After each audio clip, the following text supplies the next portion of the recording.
मूर्ख श्रोता शांत समाज में चीख देता है, खांस देता है, तो भेड़िए सबका चित्त एकदम, अगर खांसना है तो कपड़ा इकट्ठा करो, मुंह में खांस के खांसो, आवाज जोर न जाए।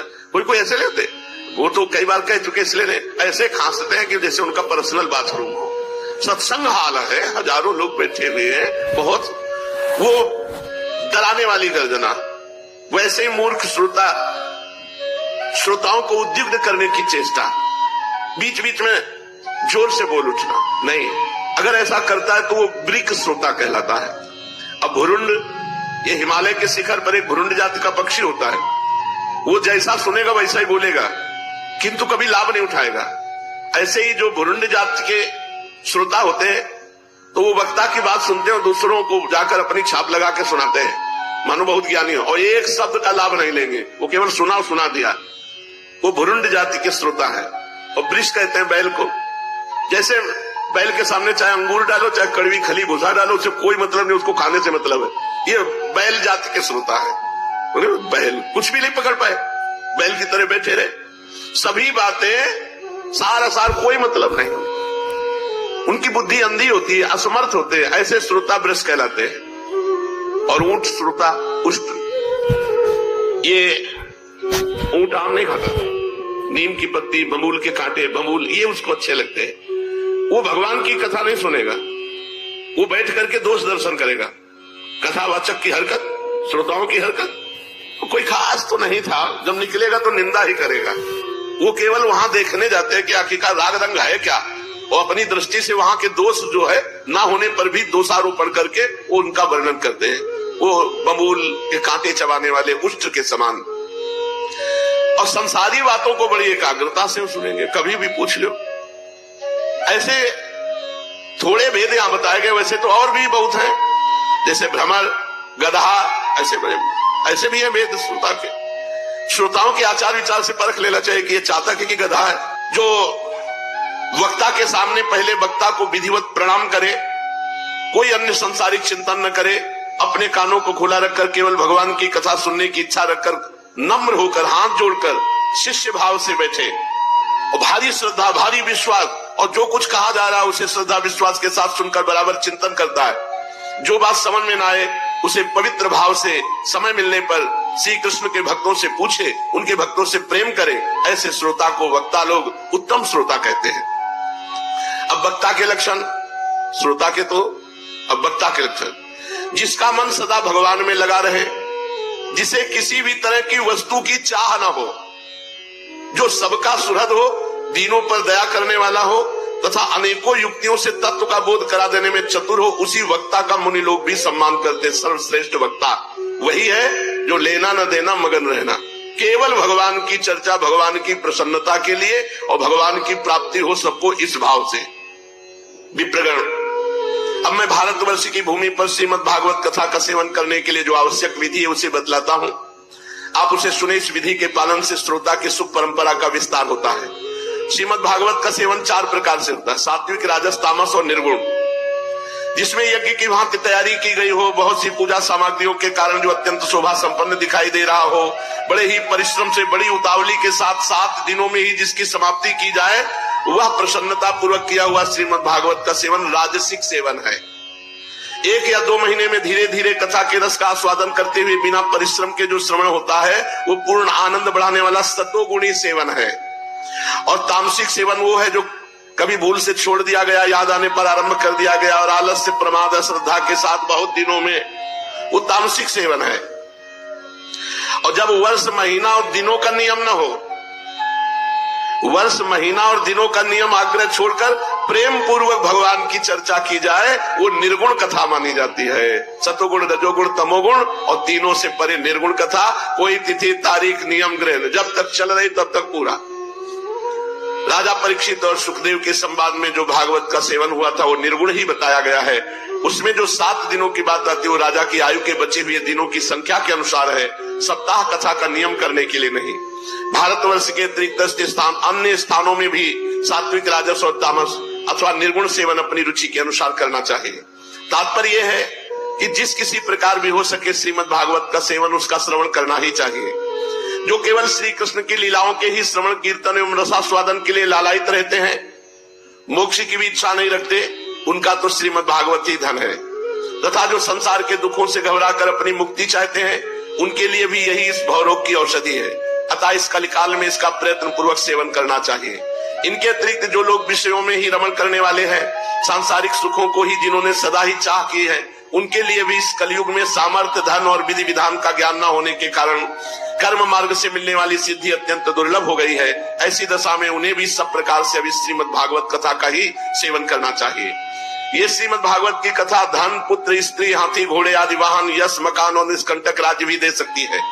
सकाम भाव से भागवत का सहारा लेने वाले मनुष्य इस संसार में मनोवांछित उत्तम भोगों को भोग कर अंत में श्रीमद् भागवत के ही संग से श्रीहरि के परम धाम को प्राप्त हो जाते हैं। जिनके यहाँ श्रीमद् भागवत की कथा वार्ता होती हो तथा जो लोग उस कथा के श्रवण में लगे रहते हो, उनकी सेवा करनी चाहिए, सहायता करनी चाहिए, शरीर से और धन से सेवा करनी चाहिए। उन्हीं के अनुग्रह से सहायता करने वाले पुरुष को भी भागवत सेवन का पुण्य प्राप्त हो जाता है। जैसे भगवान की चर्चा हो रही, कथा हो रही, तो उनकी धनादि से सहायता कर देना, खान पान, कपड़ा लत्ता, विश्राम व्यवस्था, तो बोले जो भागवत का कथा श्रवण का फल है, वही फल सहयोग करने वाले को मिल जाता है। कामना दो वस्तुओं की होती है, एक श्री कृष्ण की और एक धन की। श्री कृष्ण के सिवा जो कुछ भी चाह जाए वो सब धन के अंतर्गत आता है, उसकी धन संज्ञा है। श्रोता और वक्ता भी दो प्रकार के माने गए हैं, एक श्री कृष्ण को चाहने वाले, दूसरे धन को। जैसा वक्ता वैसा ही श्रोता भी हो तो वहां कथा में रस मिलता है, अतः सुख की वृद्धि होती है। यदि दोनों विपरीत विचार के हो तो रसाभास हो जाता है, अतः फल की हानि होती है। किंतु जो श्री कृष्ण को चाहने वाले वक्ता और श्रोता है, उन्हें विलंब होने पर भी सिद्धि अवश्य मिलती है। पर धनार्थी को तो तभी सिद्धि मिलती है जब उसके अनुष्ठान का विधि विधान पूर्वक पूरा उतर जाए। श्री कृष्ण की चाह रखने वाला सर्वथा गुणहीन हो और उसकी विधि में कुछ कमी रह जाए तो भी यदि उसके हृदय में प्रेम है तो वही उसके लिए सर्वोत्तम विधि है। सकाम पुरुष को कथा की समाप्ति के दिन स्वयं सावधानी के साथ सभी विधियों का पालन करना चाहिए। भागवत कथा के श्रोता और वक्ता दोनों के ही पालन करने योग्य विधि ये है, प्रतिदिन प्रातः काल स्नान करके अपना नित्य कर्म पूरा कर ले, फिर भगवान का चरणामृत पीकर पूजा के सामने से श्रीमद् भागवत की पुस्तक और गुरुदेव का पूजन करे। इसके पश्चात अत्यंत प्रसन्नता पूर्वक श्रीमद् भागवत की कथा स्वयं कहे अथवा सुने। दूध या खीर का मौन भोजन करे, नित्य ब्रह्मचर्य का पालन करे, भूमि पर शयन करे, क्रोध और लोभ का त्याग कर दे, प्रतिदिन कथा के अंत में कीर्तन करे और कथा समाप्ति के दिन रात्रि में जागरण करे। समाप्ति होने पर ब्राह्मणों को भोजन कराकर उन्हें दक्षिणा देकर संतुष्ट करे। तो यहाँ भोजन हुआ कथा रस का और दक्षिणा हुई श्री कृष्ण प्रेम की। ये निर्गुण कथा है। कथावाचक गुरु को चाहिए कि खूब वस्त्र, आभूषण आदि, गौ धन आदि देकर के प्रसन्न कर ले। खूब नाम जप करो, खूब भगवान के चरणों में अनुराग बढ़े, यही भेंट है। तुम्हारा जीवन श्री कृष्णमय हो, प्रियाजू के चरणारविंद की दास्ता बढ़े। इस प्रकार विधि विधान पूर्ण करने पर मनुष्य को जो चाहेगा वो प्राप्त हो जाएगा। घर, पुत्र, राज्य, स्त्री, धन, जो जो अभीष्ट होगा, और सब मनोवांछित फल प्राप्त तो होगा ही, भगवान की भी प्राप्ति होगी। सकाम भाव बहुत बड़ी विडंबना है, वो श्रीमद् भागवत की कथा में शोभा नहीं देता। श्री सुखदेव जी के मुख से कहा हुआ ये श्रीमद् भागवत शास्त्र तो कलयुग में साक्षात श्री कृष्ण की प्राप्ति कराने वाला और नित्य प्रेमानंद रूप फल प्रदान करने वाला है। आखिरी शब्द है नित्य प्रेमानंद रूप, वो तुम्हें मिला है। तदनंतर महाराज परीक्षित इंद्रप्रस्थ से दिल्ली, जिसे इंद्रप्रस्थ कहते हैं उसे अब दिल्ली कहते हैं, हजारों बड़े बड़े सेठों को बुलवाकर मथुरा में रहने की जगह दी। इनके अतिरिक्त सम्राट परीक्षित ने मथुरा मंडल के ब्राह्मणों तथा प्राचीन वानरों को, जो भगवान के बड़े ही प्रेमी थे, और यथा योग्य सबको वास दिया। पशु पक्षियों की सब व्यवस्था की। इस प्रकार राजा परीक्षित की सहायता और महर्षि सांडिल्य की कृपा से वज्रनाभ ने क्रमशः उन सभी स्थानों की खोज की जहां भगवान श्री कृष्ण अपने प्रेमी गोप गोपियों के साथ नाना प्रकार की लीलाएं करते थे। लीला स्थानों का ठीक ठीक निश्चय हो जाने पर उन्होंने वहां वहां की लीला के अनुसार उस स्थान का नामकरण किया, भगवान के लीला विग्रहों की स्थापना की तथा उन स्थानों पर अनेकों गांव बसाए। स्थान स्थान पर भगवान के नाम से कुंड और कुएं खुदवाए, कुंज और बगीचे लगवाए, शिव आदि देवताओं की स्थापना की। गोविंद देव, हरिदेव, केशव देव ऐसे विग्रह स्थापित किए। इन शुभ कर्मों के द्वारा वज्रनाभ ने अपने राज्य में सब और एकमात्र श्री कृष्ण भक्ति का प्रचार किया और बड़े आनंदित हुए। उनके प्रजाजनों को भी बड़ा आनंद था।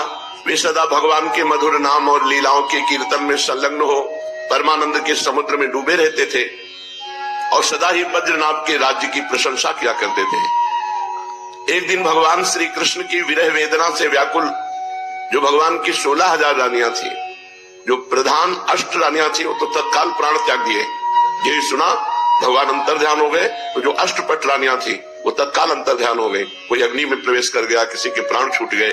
16,000 जो रानियां थी, इनको बहुत विरह वेदना भगवान श्री कृष्ण की।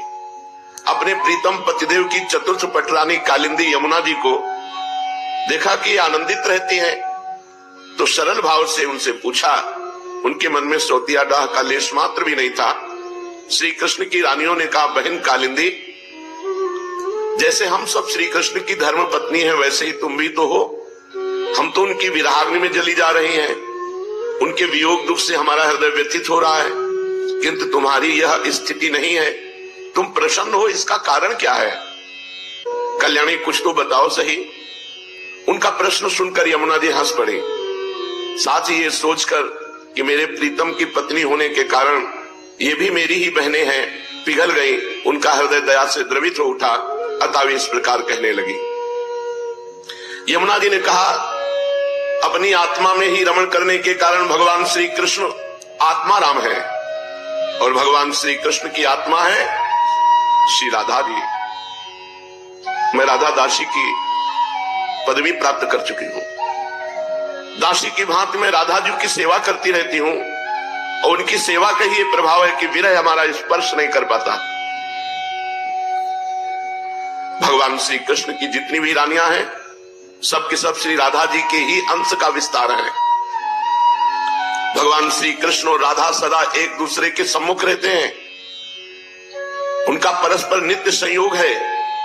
इसलिए राधा के स्वरूप में अंशता विद्यमान जो श्री कृष्ण की अन्य रानियां हैं, उनको भी भगवान का नित्य संयोग प्राप्त है। स एव सास शैवास्ति वंशी तत्प्रेम रूपिका श्री कृष्ण नख चंद्राली संगा चंद्रावली स्मृता। जो श्री कृष्ण है, स एव सा स शैवास्ति वंशी तत्प्रेम रूपिका। जो श्री कृष्ण है वही राधा है, जो राधा है वही श्री कृष्ण है, और उन दोनों का प्रेम ही वंशी है। इसलिए हमारे यहाँ हित शब्द का प्रयोग, हित माने प्रेम।